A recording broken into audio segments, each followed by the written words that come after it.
అందరికీ నమస్కారం. Welcome back to our channel. Telangana రాష్ట్రంలో రైతు భరోసా పథకానికి సంబంధించి కొత్త సంవత్సరం సందర్భంగా రాష్ట్ర ప్రభుత్వం ఒక శుభవార్తను తెలియజేసింది. కానీ అది శుభవార్తలా అనిపించట్లేదు. కొంతమందికి ఇది బ్యాడ్ న్యూస్గా కూడా చాలా స్పష్టంగా అయితే అర్థమవుతుంది. మొత్తానికి అదేంటి, ఈ రైతు భరోసా పథకాన్ని తెలంగాణ రాష్ట్రంలో ఎప్పటి నుండి అందించబోతున్నారు, ఎన్ని ఎకరాల వరకు ఏ రోజున జమ చేయబోతున్నారనే అంశాలకి సంబంధించిన సమాచారం ఈ వీడియోలో తెలుసుకుందాం. ఇప్పటికే మీ అందరికీ కూడా తెలుసు, ఈరోజు తెలంగాణ రాష్ట్రంలో వానాకాలానికి సంబంధించిన రైతు భరోసా, రైతు బంధు కానీ రాలేదు. యాసంగికి సంబంధించి ఇస్తామని చెప్పేసి అంటున్నారు. కానీ దీనిపై ఇప్పటి వరకు ఎన్ని ఎకరాలు ఏంటి అనే విధి విధానాలను ప్రభుత్వం ప్రస్తావించలేదు. కానీ మొన్న జరిగిన సమావేశంలో ఏం చెప్పారంటే, సాగు చేసే ప్రతి పంటకై కూడా రైతు భరోసా ఇవ్వబోతున్నాం, అలాగే సంక్రాంతి నుండి 7,500 రూపాయలు ఇవ్వబోతున్నాం, ఒకవేళ నిర్వహిస్తే సర్వే అనేది మేము చేయబోతున్నాం అని చెప్పారు. కానీ ఈరోజు సీఎం రేవంత్ రెడ్డి గారి అధ్యక్షతన జనవరి 4వ తారీఖు నాడు ఒక క్యాబినెట్ మీటింగ్ నిర్వహించబోతున్నాం. ఈ క్యాబినెట్ మీటింగ్లో విధి విధానాల ప్రకటన ఉండబోతుంది, సంక్రాంతికి రైతు భరోసా ఉండబోతుంది. కానీ సెల్ఫ్ డిక్లరేషన్ మాత్రం తప్పనిసరి అనే అంశంపై రాష్ట్ర ప్రభుత్వం నిఘా పెంచనుంది. మంత్రివర్గ ఉపసంఘం నిర్ణయం.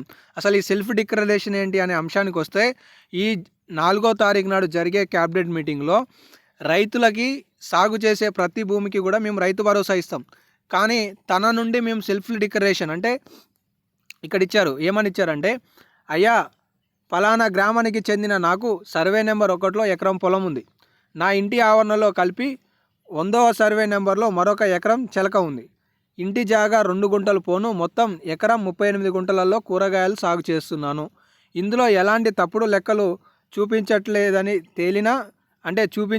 తేలినా ప్రభుత్వం తీసుకునే చర్యలకు కట్టుబడి ఉంటాను, దయచేసి నేను సాగు చేసే భూమికి సంబంధించిన రైతు భరోసా అందించగలరని మనవి అని చెప్పేసి ఇవ్వాలన్నమాట. ఏంటి అంటే, నీకు 2 ఎకరాల పంట పట్టా కలిగి ఉంటే ఆ పట్టాలో నేను ఫలానా ఒక ఎకరం 5 గుంటలు, 1 ఎకరం 10 గుంటల వరకు సాగు చేస్తున్నాను, దీని వరకు నాకు రైతు భరోసా ఇవ్వండి అని చెప్పేసి సూచన, డిక్లరేషన్ అనేది ఇవ్వాలి అని చెప్పేసి చెప్తున్నారనమాట. ఇక మొత్తానికి పూర్తి సారాంశంలోకి వచ్చేసినట్లయితే, తెలంగాణ రాష్ట్రంలో ఎకరాకి 7,500 రూపాయల చొప్పున నిజమైన సాగు రైతుకే రైతు భరోసా అనేది ఇవ్వబోతున్నారు. దీనికోసం జనవరి నెల 2-3 తేదీలలో ఉపసంఘ భేటీ నిర్వహించి 4వ తారీఖున జరగబోయే క్యాబినెట్ మీటింగ్లో రాష్ట్ర ప్రభుత్వం విధి విధానాలను ప్రకటించబోతుంది అనే సమాచారం అయితే ఇచ్చారు.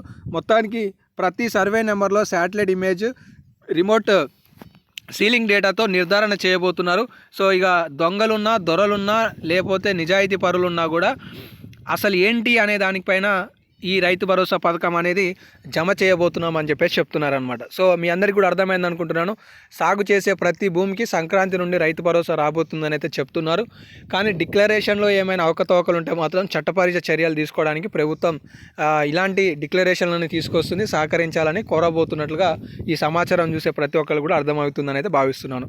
సో ఇవైతే అప్డేట్లు ఉన్నాయి. తెలంగాణ రాష్ట్రంలో ఏ పథకమైనా కావచ్చు, రైతు భరోసా, రైతు బంధు కావచ్చు, అలాగే ఇందిరమ్మ ఇండ్ల పథకం కావచ్చు, ఆసరా పెన్షన్లు కావచ్చు, ఇటు 6,000 రూపాయల 25 లక్షల కుటుంబాలకు సంబంధించి భూములు లేని వాళ్ళకి అందించే పథకం కావచ్చు, ప్రతి వీడియో రూపంలో మీకు సమాచారం తెలియజేస్తూ మీ ముందుకు తీసుకొస్తుంటాను.